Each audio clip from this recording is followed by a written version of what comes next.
Rizki itu udah dijamin. Bukan cuma rizki bapak-bapak dan ibu-ibu.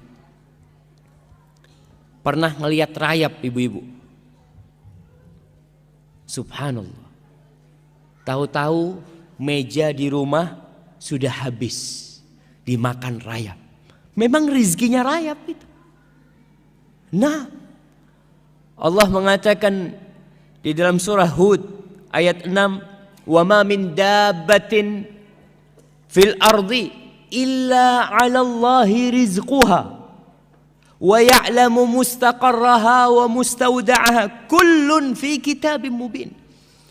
Kata Allah, dan tidak ada suatu binatang yang melata fil ard, di muka bumi ini, kecuali yang menjamin rizkinya itu Allah. Ana sering kasih contoh, ya, dengan binatang-binatang yang di hutan. Itu binatang tidak pernah sekolah, tapi bisa makan. Kalau rizki itu tergantung ilmu, berarti profesor ekonomi itu orang paling kaya. Tapi ternyata ada yang lulus SD lebih kaya dari profesor. Profesor tetap jadi dosen, ngajar, jelaskan tentang bagaimana supaya kaya. Tapi dia nggak kaya-kaya. Padahal dia punya ilmunya. Yang kaya malah mahasiswanya. Lulus buka usaha kaya. Dosennya ya tetap sampai mati jadi dosen. Ingat, rizki itu bukan karena ilmu. Enggak ikut ilmu jemaah. Enggak ikut titel lah. Allah yang telah menentukan. Makanya kita lihat binatang-binatang keledai, binatang yang paling bodoh. Seharusnya dia itu mati sejak lahir. Kenapa? Oh, bodoh dia, Ustaz. Gimana dia bisa makan? Ternyata bisa makan. Dan sampai punya anak. Mungkin antum berpikir, Masya Allah, masa anak takut? Ada orang yang takut mau kawin. Keledai gak pernah takut kawin. Gak pernah mikir nanti gimana anak-anak makan apa. Gak ada. Allah udah jamin. Wa ma min dabbatin fil ardi illa 'ala Allahi rizquha. Dan rizki ada yang dari langit, ada yang dari bumi. Kita gak tahu rizki kita lewat mana, kecuali ketika rizki itu sudah sampai. Karena rizki itu rahasia Allah. Bapak-bapak, ibu-ibu, kok bisa tahu rizkinya ada di Qatar? Baca di kitab mana? Saya kayaknya rizkinya di Qatar, tulisannya di sini. Berangkat nggak ada. Yang ada setelah sampai Qatar, oh ternyata rizki ana di sini. Setelah sampai, wa ma tadri nafsun madza taksibu ghada. Enggak tahu orang itu apa besok yang akan dia dapat, enggak tahu. Tapi setelah kita dapat, kita tahu. Ada kisah Asmu'i atau Asma'i. Dia salah seorang sastrawan yang begitu handalnya. Suatu hari dia keluar dari kampungnya, ketemu sama orang Badui. Ditanya sama orang Badui ini, "Man anta?" Kau siapa? Sambil naik ontanya nih. Asmu'i juga naik onta. Qala min bani Asmu, aku dari Asma. Qala antal Asma'i, engkau Asma'i yang terkenal itu, sastrawan. Qala iya, na'am. Kau dari mana? Maksudnya ini datang dari mana? Qala min ardin yutla fiha kalamur rahman. Aku baru datang dari sebuah kampung yang di situ dibacakan firman Allah Subhanahu wa taala. Orang Badui, nggak pernah sekolah, nggak pernah belajar, tapi muslim dia. Cuma ilmunya kosong. Maka dia bertanya, "Alir rahmani kalamun yatluhu adami?" Apakah Allah itu yang Maha Pengasih Ar-Rahman itu memiliki firman yang dibaca oleh anak Adam? Qala na'am. Iya.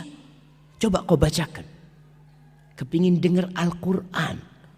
Selama hidupnya tidak pernah dengar Al-Quranul Karim. Lalu Asma'i membacakan surat Adz-Dzariyat. Wadz-Dzariyati dzarwa. Sampai kepada firman Allah di ayat ke-22. Asma'i membacakan. Ini orang dengarkan terus. Wa fis samaa'i rizqukum wa ma tu'adun. Dan di langit itu ada rizki buat kalian. Rizki kalian itu dari langit. Dan apa yang dijanjikan untuk kalian itu ada di sana. Terus orang Badui ini tanya, ahadza kalamur rahman? Ini yang kau baca benar, ini firman Allah. Nah. Turun orang Badui. Hasbuk, cukup kata dia. Turun, dia sembelih ontanya. Dia potong-potong, nggak dikulitin. Terus dia panggil Asma'i, kau bantu aku nih, bagikan kepada orang-orang yang lewat. Onta yang dinaikin. Dibagikan semua, pedangnya itu dia pukulkan supaya nggak tajam. Lalu dia mengatakan selamat tinggal kepada Asma'i sambil membaca firman Allah, wa fis sama'i rizqukum wa ma tu'adun. Yakin kalau rizki itu dari Allah Jalla Jalaluhu, bukan dari bos, bukan dari atasan, bukan dari suami. Karena terkadang ada wanita-wanita ketika diceraikan hidupnya jadi melarat. Karena dia berpikir, anak kalau cerai ini siapa yang ngasih makan anak? Allahu Akbar. Engkau muslim, engkau mukmin, nggak pantas bertanya seperti itu. Kau ketika di perut ibumu, siapa yang ngasih makan engkau? Kau belum bisa bergerak, belum bisa berdoa, belum bisa berusaha, tapi Allah sampaikan itu makanan ke dalam. Maka Badui ini pergi jamaah, meninggalkan kata Asma'i.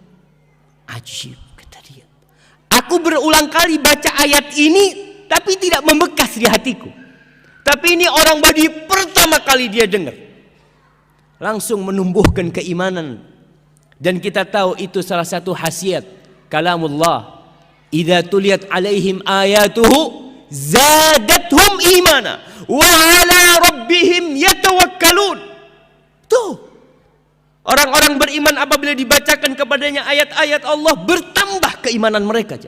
Dan mereka bertawakal kepada Allah Jalla Jalaluhu. Kita kadang-kadang enggak. Kita baca biasa aja. Maka kita perlu belajar dari orang Badui itu. Apa yang menyebabkan keimanan itu bisa tumbuh di dalam hatinya? Maka para jamaah, rizki ada yang dari langit, ada yang dari bumi. Di surat Al-A'raf ayat 10 Allah mengatakan, walaqad makkannakum fil ardi wa ja'alna lakum fiha ma'aish.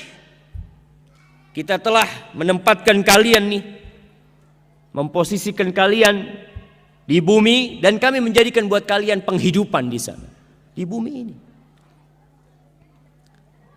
Dan ingat, rizki itu telah dibagi, nggak akan tertukar.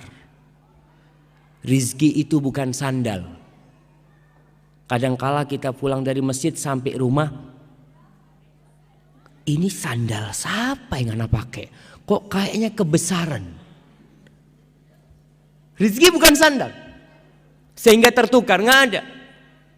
Makanya nggak perlu kadangkala orang punya usaha toko, tokonya sama-sama jualan sandal.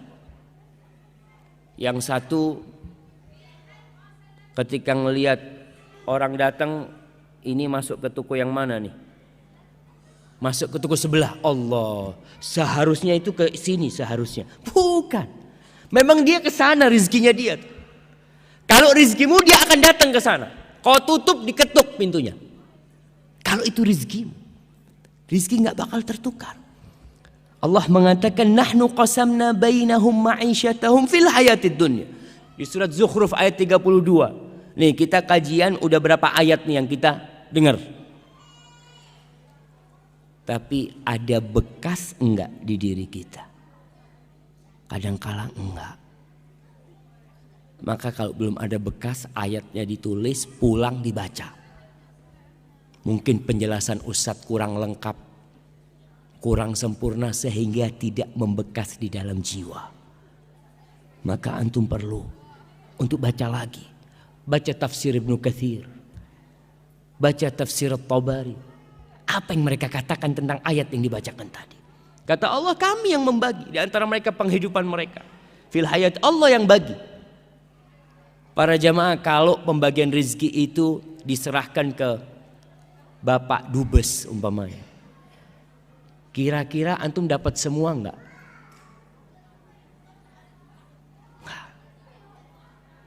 Kalau pembagian rezeki itu diserahkan kepada Bapak Presiden, kira-kira semua warga Indonesia akan dapat enggak? Enggak. Antum lihat kadang-kala di kampung itu ada raskin, kalau diserahkan kepada Pak RT yang dapat siapa?